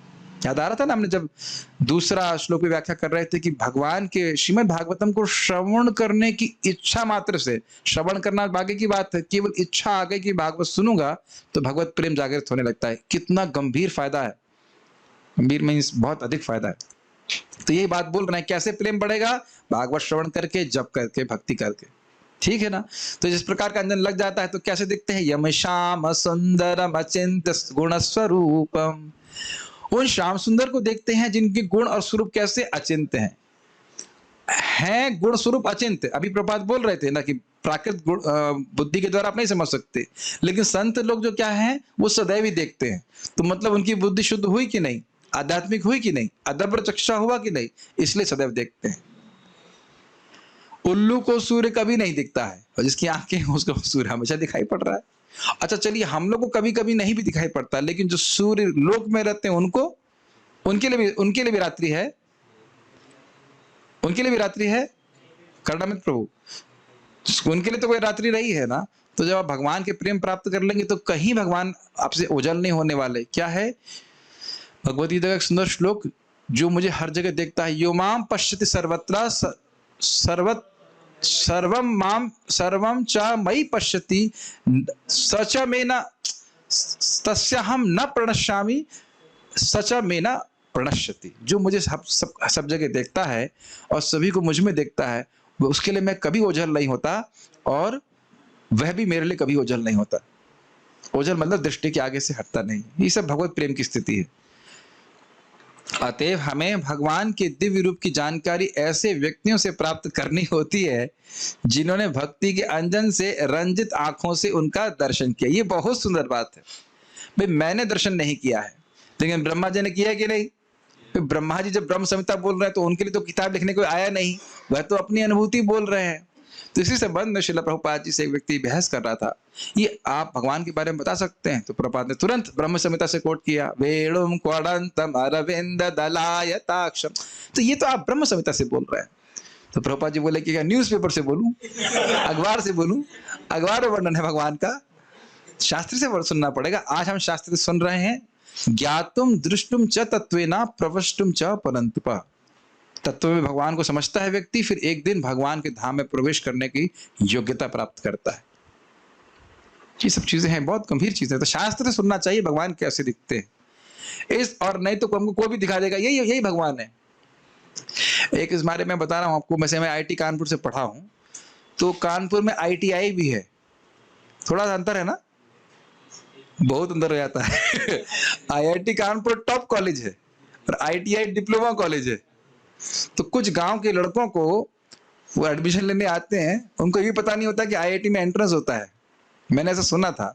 तो कुछ जो क्या कहते हैं, मतलब खराब लोग होते हैं, जो क्या मुझे आप खराब लोग का नाम याद नहीं आ रहा है, मतलब क्या क्या किसी काउंसलर्स नहीं बोलेंगे उसको, एजेंट होते हैं ना, एजेंट टाइप के लोग होते हैं। वो कहते हैं यही IIT है, यही IIT है, देखो लिखा है IITI।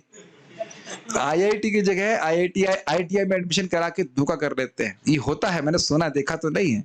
तो उसी प्रकार से अगर हमको यही पता नहीं है कि शास्त्र में भगवान के रूप का वर्णन क्या है, तो कोई बोल देगा हाँ ये देखो यही भगवान है। और ऐसा मत सोचिएगा, ऐसा नहीं होता है। मुझे याद है, मैं वृंदावन से वापस लौट रहा था, लखनऊ कानपुर, और व्यक्ति कुछ मिल गए कि किसी गुरुदेव के चेले हैं, समझ गए ना। तो बोले आप हमारे संग आइए, 15 दिन में आपको बस हम भगवान का दर्शन करा देंगे, आपको खाली बोरी पहननी होगी। हमने कहा अच्छा, बोरी पहन के 15 दिन में भगवान के दर्शन हो जाएंगे? ये तो बताइए कि भगवान है कौन। नहीं, वो हमको बताने के लिए मना किया गया है। हमने कहा तो आप कुछ भी दिखा दोगे तो यही भगवान है। इसीलिए जो भगवान का वर्णन आप यहाँ देख रहे हो, वैसे ही भगवान दिखेंगे भी आपको। Does it make sense? ये सब बहुत गंभीर गंभीर बातें हैं। शास्त्र को श्रवण करके भगवान के रूप पे वही ध्यान करते हैं जो शास्त्र से सुना था, श्रुतेक्षत पंथ, और फिर भगवान अपने स्वरूप को प्रकट करते हैं। हम कोई कल्पना नहीं कर रहे हैं भगवान के बारे में। Make sense? ओके। इस भौतिक जगत में भी हम वस्तुओं को सदा अपनी आंखों से नहीं देखते। बहुत सुंदर बात प्रभुपाद करें। कभी कभी हम उन लोगों के अनुभव से देखते हैं जिन्होंने उन्हें पहले से देखा है या कुछ काम किया है। अब जैसे मान लीजिए मैं बाली गया, 2 बार गया। अब बाली का मैं कुछ इंडोनेशिया में स्थान है, मैं कुछ वर्णन करना शुरू कर दूं, अब भले ही आप उसको वैसा नहीं स्मरण कर पाओगे जैसे कि मैंने किया, क्योंकि मैं जाके देखा हूं। जैसे भाई मैं एक वर्णन करूं कि वहां पे हमने हरे कृष्णा फेस्टिवल किया था, जो एक बहुत सुंदर पिकनिक स्पॉट है, और वैसा पिकनिक स्पॉट आपने कभी देखा ही नहीं है। बहुत सुंदर झील थी वहां पे, थी मतलब अभी भी है। उसमें कोई प्लास्टिक नहीं था। जैसे अब जैसे मैं बोलूंगा झील, तो आपको यहीं की झील याद आएगी जहाँ किनारे बहुत सारे प्लास्टिक पड़ी हुई है, और पूरा एक वृक्ष का मतलब एक जंगल था। अब देखिए, जो मैं देख के आया हूं वो आपने देखा नहीं है, तो मैं बोलूंगा जंगल, तो आप भारत के जंगल सोचोगे। समझ रहे हैं ना मेरी बात? फिर भी कुछ कुछ धारणा करेंगे ना कि हाँ जंगल रहा होगा। आप कठिनाई समझ रहे हैं? इस जगत में भी वो बिल्कुल एकदम स्वर्ग जैसा लग रहा है। अब स्वर्ग तो हम देखिए नहीं है, उपमा दे रहे हैं, बिल्कुल स्वर्ग जैसे। हमने ऐसी सुंदर स्थान कभी देखा ही नहीं। और वहां पे बहुत, यहां तक कि जहां हम लोग कार्यक्रम कर रहे थे वहां पे बादल आ रहे थे। आप लोग सोच रहे हैं कितना अच्छा लग रहा होगा, नहीं बहुत ठंड लग रही थी। फिर भी कार्यक्रम किया हमने, और बहुत सुंदर सुंदर पेड़, लंबे लंबे लंबे। कहीं इच्छा तो नहीं आ रही आप लोग बाली जाने की? ओके, ऐसे ही मैंने गांव में वर्णन वर्णन किया तो लोग बोले प्रभु जी कितना टिकट लगता है। हमने कहा अरे नालायक, बाली बाली नहीं जाना है। मैं खाली बोल रहा था कि वहां पे भी मतलब ऐसा सुंदर स्थान है। तो अब मैं, मेरे सामने क्या समस्या है, आंखें जो देख के आई हैं उसका वर्णन शब्द नहीं कर सकता है, ये बात है। ऐसे ही बृहत भागवतमृत में गोलोक स्वरूप बोल रहे हैं कि मैं अपने शिष्य ब्राह्मण को बोल रहे हैं कि जो मैंने वहां पे देखा उसका वर्णन नहीं कर सकता मैं। वो देखने में वैसा ही लगता है जैसे ये ब्रज, बिल्कुल वैसा ही लगता है, लेकिन बिल्कुल अद्भुत है वो सब कुछ। बात बस यही शब्द कर सकते हैं, अद्भुत। तो शास्त्र सुन करके हमारे हृदय में इच्छा आती है और हम जब करते हैं, भक्ति करते हैं, श्रुत ग्रहित, या फिर इच्छा होती है कि हमें भी तो ठाकुर जी के दर्शन हो जाए तो अच्छा रहता। फिर आप भजन करते हैं। समझ में आ रहा ना क्यों श्रवण करना चाहिए, क्यों जप करना चाहिए। और आपको याद है ना हमने क्या सुना था, भगवान दोनों हाथ ऊपर करके क्या बोले थे, सब्जी ले लो, गेहूं ले लो, ये बोले थे। क्या बोले थे दोनों हाथ खड़ा करके, मैं सत्य कह रहा हूं, मैं सत्य। भगवान झूठ बोलते हैं लेकिन हमारे से ऐसे बोलना पड़ता है, मैं सत्य कह रहा हूं दोनों हाथ खड़ा करके कि जो इस जीवन में जप करता है मेरे नाम का, यह मरते समय कर देता है। तो मैं उसको ऐसा स्थान लेके जाता हूं, ऐसा आशीर्वाद देता हूं जिसके सामने इस जगत की यानी कि ब्रह्मलोक पर्यंत कोई भी आशीर्वाद कैसा है, लकड़ी जैसा या पत्थर जैसा। अब भी आप कहेंगे कि मेरे को जब में टेस्ट नहीं है, सोचेंगे टेस्ट के बारे में। भाई देखिए तपस्या का मतलब ही हुआ, परम पूज्य भक्ति विकास महाराज की बहुत सुंदर स्टेटमेंट है, आप सुनिए। महाराज बोले तपस्या मतलब it is not good for, it is not pleasing, it will not be pleasing to you. फिर से रिपीट कर रहा हूं, तपस्या means it is not pleasing to you. इतना सिंपल सा पॉइंट है। तपस्या का अर्थ ये है कि कुछ ऐसी वस्तुएं स्वीकार करना जो हमको अच्छी नहीं लगती, यानी आपको अच्छी नहीं लगेंगी प्रारंभ में, लेकिन बाद में बहुत अच्छी लगेंगी। तो ये जो आपने स्वरूप वर्णन सुना गर्भोदक विष्णु का, वह ब्रह्मा जी ने बहुत लंबी तपस्या करी तब जाके प्राप्त हुआ, लेकिन अभी बहुत सेल लगी हुई है। कौन दे रहा है सेल? नित्यानंद प्रभु, चैतन्य महाप्रभु। अब इसमें भी कोई जप ना करे, भक्ति ना करे, तो फिर उसका उद्धार तो लोचन दास ठाकुर कहते हैं करोड़ों को नहीं, चैतन्य चरितामृत में कृष्णदास कविराज गोस्वामी कहते हैं कि अब उसका उद्धार तो फिर करोड़ों कल्पों में भी नहीं होगा। तो इसलिए भगवान का नाम जप करना चाहिए, ठीक है, इसी से होगा शुद्धि।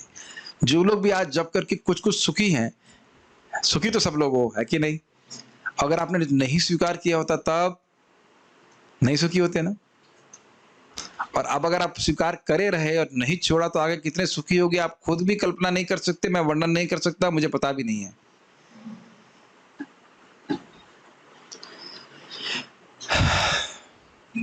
यदि दुनिया की वस्तुओं के, तो समझ रहे हैं कि भगवान का अनुभव ब्रह्मा जी ने किया। ब्रह्मा जी कह रहे हैं बहुत सारे संत करते हैं, प्रभुपाद जी ने भी अनुभव किया। इस पे मैं प्रभुपाद जी की लीला कहना चाहता हूँ, बहुत सुंदर लीला है। प्रभुपाद जी जप कर रहे थे और उनकी आंखों से आंसू निरंतर गिर रहे थे, निरंतर आंसू गिर रहे थे। और उनके शिष्य जो सेवक थे, नाम नहीं रख याद आ रहा है, उन कथा में पढ़ा था उनकी, और वो बाहर गए और उन्हें कहा अमेजिंग अमेजिंग अमेजिंग ऐसे कर। तो उन्हें क्या हुआ?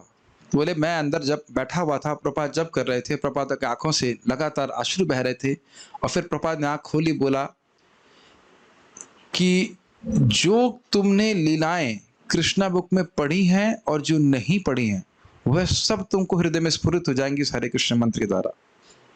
प्रभुपाद उसका अनुभव कर रहे थे। एक बार और एक अन्य से में ऐसा हुआ, प्रभुपाद जी रो रहे थे जब करते समय और बोले कि मैं कृष्ण को साक्षात देख सकता हूं अपने सामने, ये मेरे गुरु महाराज की कृपा है। What an experience is it ना? प्रभुपाद जी इस बात को बोले थे, you don't know what I was experiencing in Vrindavan and I left that and I came to America to preach on the order of my spiritual master. तो इतना निकट संबंध है ना हमारा प्रभुपाद जी से, आपको नहीं महसूस होता? एकदम लगता है ना जैसे हम प्रभुपाद ग्रंथ पढ़े कि हमसे प्रभुपाद सीधे बात कर रहे हैं। हाँ, अगर आप पढ़ेंगे तो कम से कम क्लास में आ जाइए तो हम पढ़ा ही देंगे, इतना तो पढ़ा ही देंगे। कितना सुंदर टीका है ना। अब मैं खाली ये बोल रहा हूं, मैं ये एग्जाम्पल क्यों दिए, ब्रह्मा जी को अनुभव हुआ, अन्य भक्तों को अनुभव हुआ, प्रभुपाद जी को अनुभव हुआ, तो उनके अनुभव के अनुसार हम चल रहे हैं कि हाँ उनको हुआ है तो हमको भी होगा, मतलब उस हिसाब से चलेंगे तो ठीक हो जाएंगे।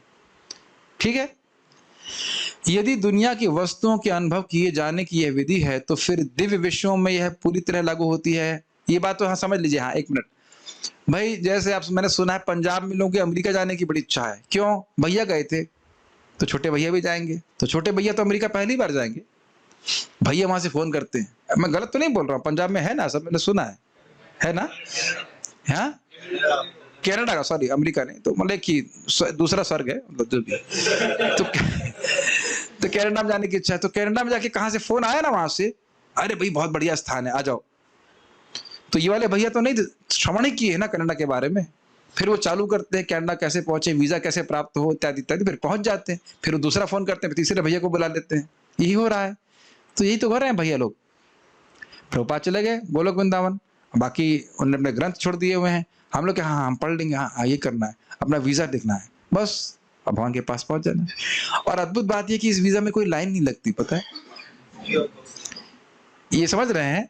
लाइन लग रही है कुछ? वीजा क्या है? हरे कृष्णा कृष्णा कृष्णा हरे हरे, हरे राम राम राम हरे हरे।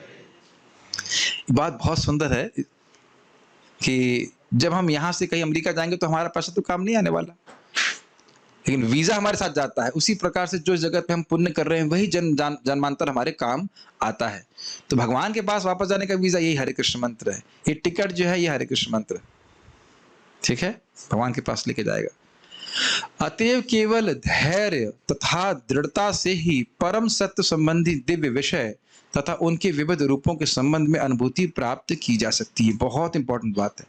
देखिए, धैर्य का मतलब ये नहीं कि हाथ पे हाथ धर के बैठे रहिए, फिर भगवत प्राप्ति नहीं होती है। धैर्य मतलब बड़े उत्साह के संग भजन कर रहा है, लेकिन जान रहा कि ऐसा नहीं कि मैं कल ही पहुंच जाऊंगा। एक भक्त का बच्चा मेरे पास आया, बोला मैं एक माला करता हूँ, कन्हैया ने मेरे पास क्यों नहीं आते? मैंने उसको बोला मैं 16 माला करता हूँ, मेरे पास अभी भी नहीं आए। फिर मैं उसको क्या समझाता, कह रहे बेटा तेरे तो एक माला कर रहा है तो कन्हैया तेरी जीभ पे आ रहे हैं, तू समझ नहीं पा रहा है। वो छोटा बच्चा क्या समझेगा? अगर आप हरे कृष्णा कर पा रहे हो तभी भगवान ने आपको रिजेक्ट नहीं किया है। खुश रहिए। और कभी करते भी नहीं है, हम भगवान को रिजेक्ट करते हैं, भगवान कभी रिजेक्ट नहीं करते। रिजेक्ट करके भेजेंगे कहां आपको?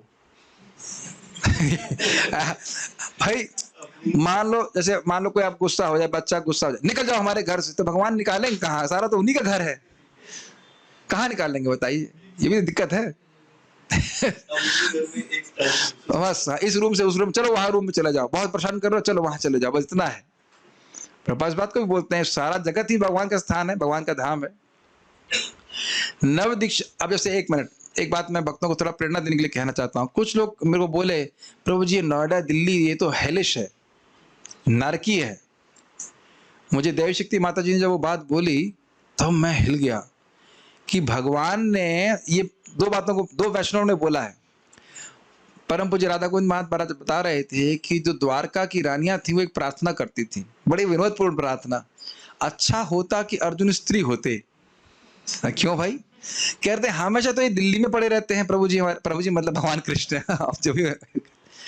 तो भगवान ने खूब जम के दिल्ली में लीलाएं करी हैं। वो अलग बात है कि वो सारी लीला स्थली लुप्त हो गई हैं।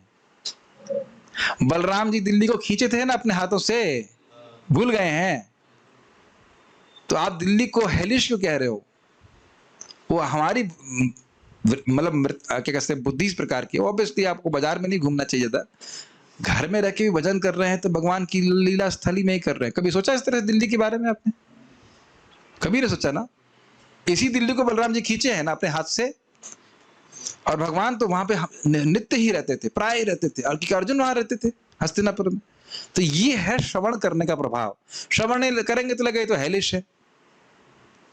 जरा फिर सुनिए, जो एक भक्त दुखी थे, हम वृंदावन आना चाहते हैं। अरे भाई आपके घर के बिल्कुल पास में, मेरे ख्याल से 8-10-15 मिनट की दूरी है इस्कॉन नोएडा की, वहां पे भी शालिग्राम है, ठाकुर जी है। जहां भगवान विद्यमान रहते हैं उसके आसपास कोई भी मरता है, ये शास्त्र का वचन है कि जहां शालिग्राम रहते हैं उसके 8 किलोमीटर में कोई भी मरता है तो भगवत प्राप्ति करता है। वो विष्णु क्षेत्र है। तो अब हमारी दृष्टि होनी चाहिए इस प्रकार की। वो दृष्टि डेवलप होती है सुनने से। नहीं तो भी एक व्यक्ति मिले जो बिल्कुल पास में रहते हैं, कहते हैं मंगल आरती में क्या होता है? वो आज तक हमारी वृंदावन की मंगल आरती, मंदिर की मंगल आरती में कभी आया ही नहीं। एकदम पास में रहते हैं, बिहार से उठ करके आए, एकदम पास में रहते हैं। मैं आश्चर्य कर रहा था, बिल्कुल पास में, हमारे आश्रम से भी अधिक पास में। और हमारे पहले एक ब्रह्मचारी रहते थे, उनके माता पिता जस्ट मंदिर के पीछे रहते लेकिन मंगल आरती नहीं आती। तो ना सुनने के कारण ऐसा होता है, इसीलिए बोल रहे हैं सुनो सुनो सुनो, तब समझ में आएगी महिमा भगवान की, तब हम भक्ति ठीक से करेंगे।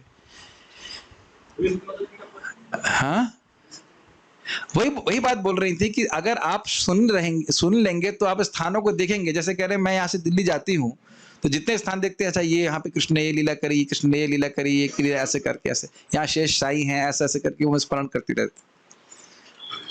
और एक जनरल वे में दिल्ली को देख करके तो स्मरण करना चाहिए ना कि भगवान यहाँ पे रहे थे। अरे ये बताइए, आपको अभी समझ में नहीं आ रहा, दुर्योधन से डिस्कशन कहाँ हुआ था भगवान का? दिल्ली में, हस्तिनापुर में तो हुआ था ना, फिर अभी डाउट है। और जहां तक मैं गलत नहीं जा रहा हूं, ये परीक्षित महाराज भी दिल्ली के आसपास ही कहीं, हस्तिनापुर के राजा थे ना, वहीं आसपास ही कथा सुने थे। शुकताल कहीं आसपास ही है जहां तक मैं समझता हूँ, गलत नहीं बोल रहा हूँ तो, मैं डिटेल नहीं पता है, लेकिन गंगा जी का तट वही पास में था, कहीं बहुत दूर नहीं गए थे। नहीं नहीं नहीं नहीं, हरिद्वार में नहीं है, मेरठ के पास में है, मतलब वही एरिया में। तो जो मेरठ में लोग रह रहे हैं तो वह भी भगवान के धाम में ही रह रहे हैं, भगवान की लीला स्थली में, तीर्थ में ही रह रहे हैं। इस ना सुन का पाने के कारण हम उसकी दृष्टि ऐसे हम नहीं डेवलप कर पाते हैं। आखिरी लाइन, नव दीक्षितों के लिए वे स्वरूपहीन हैं, किंतु दक्ष सेवक के लिए वे दिव्य रूप से युक्त होते हैं। नव दीक्षित पता नहीं प्रभुपाद क्या अर्थ दे रहे हैं, लेकिन पता नहीं क्या यहाँ पे क्या कह रहे हैं। नव दीक्षितों के लिए स्वरूपहीन, जो भगवान के बारे में ठीक से नहीं समझ पाता, ऐसे कह सकते हैं। लेकिन नव दीक्षितों को भी सुविधा देने के लिए भगवान अपने विग्रह के रूप में आते हैं। प्रपन्नामृत जहां तक ग्रंथ है ना, कोई नहीं, प्रपन्नामृत नहीं है, महाराज जी थे, उनका नाम याद नहीं आ रहा मेरे को, बड़े अच्छे पंडित मतलब स्कॉलर हैं, वो बता रहे थे जो श्री संप्रदाय का ये मतलब सिद्धांत है कि भगवान के जितने भी स्वरूप हैं वो सब भगवान के विग्रह में समाये रहते हैं। तो इस शास्त्रीय श्रद्धा से युक्त होकर के हमें दर्शन करने चाहिए कि हम सीधे साक्षात कृष्ण बलराम के दर्शन करने के लिए आए। आप जब प्रणाम करें तो मन में आप बोल सकते हैं, भगवान मेरा प्रणाम स्वीकार कीजिए। बहुत आप देखना, कल करके देखना, बहुत अच्छा लगेगा। एक तो होता है खाली बोल दिया नमो विष्णु पदाय कृष्ण नमो ब्रह्मण, उठा, कुछ लोग ऐसे करते हैं, ऐसे लग रहा है ऐसे वो सूर्य नमस्कार करते हैं एक्सरसाइज की तरह, वो एक अलग बात है। लेकिन आप जानते हो अष्टांग प्रणाम में भाव भी, मन भी अर्पित करते हैं, भगवान मैं आपकी शरण में हूं। मैं आपको एग्जाम्पल देता हूं जो मेरे संगठित हुआ। मैंने एक भक्त को बोला, बहुत अच्छे से भक्ति कर रहे हैं, मैंने कहा आप अच्छे से भक्ति कर रहे हो, मैं चाहता हूं कि आप दीक्षा ले लीजिए। तो उन्होंने ऐसी बात बोली कि मैं फंस गया। उन्होंने कहा कि प्रभु जी हम तो आपके ऊपर छोड़ दिए हैं, आप जब दीक्षा दिलाना है दिलवा दीजिए। अब एकदम से सारी रिस्पॉन्सिबिलिटी मेरे पे आ गई। मैंने महसूस किया कि अरे ये तो मेरी शरण, मतलब मेरे पे डाल दिया इसने, अभी तो मुझे व्यवस्था करनी पड़ेगी। I am a person, is it not? और मेरे पास तो उतनी शक्ति है नहीं, अब दीक्षा तो हम ऑब्वियसली करवा सकते हैं, तो कोई मुश्किल बात नहीं है। लेकिन आप मेरी भावना समझ पा रहे हैं मैं क्या कहना चाहता हूँ? यही बात, आई नंद तरुज किंकरम पतिताम माम विश्व में भवाम बुधौ कृपया तव पाद पंकज स्थित धूलि सदृशम विचिंतय। इसको आप रोज प्रार्थना, इसलिए आप अगर आप रोज प्रार्थना करेंगे तो भाव आने लगता है कि हे कृष्ण हम आपके सेवक हैं। हम तो अपने को महानता बोलने हो जाएगी। मैं आपका सेवक हूं, मैं गिरा पड़ा हूं उस भोगों में, आप कृपया अपने चरणों में स्थान दीजिए। बहुत इंपॉर्टेंट बात है, और भगवान बहुत रेसिप्रोकेट करते हैं इस प्रकार से। कोई प्रश्न है किसी बात का देख लेते हैं, फिर हम पारायण करेंगे। आज हमारे पारायण की फाइल बहुत सुंदर है, मैं बहुत प्रसन्न हूँ। पन्ना, अरे पन्ना कहाँ से गया? मूंगा था, पन्ना की बात कर रहे हैं आप, ठीक है, मूंगा पन्ना जो भी हो वो कोई बात नहीं। ये सब तो श्रीला प्रभुपाद जी की कृपा है जिसका हम केवल लाभ उठा रहे हैं, ठीक है, लाभ उठाते रहिए। Very good. महाविष्णु की 3 फॉर्म, कारणोदकशायी, गर्भोदकशायी, क्षीरोदकशायी की डायरेक्ट रेफरेंस किसी सब के श्लोक में है क्या?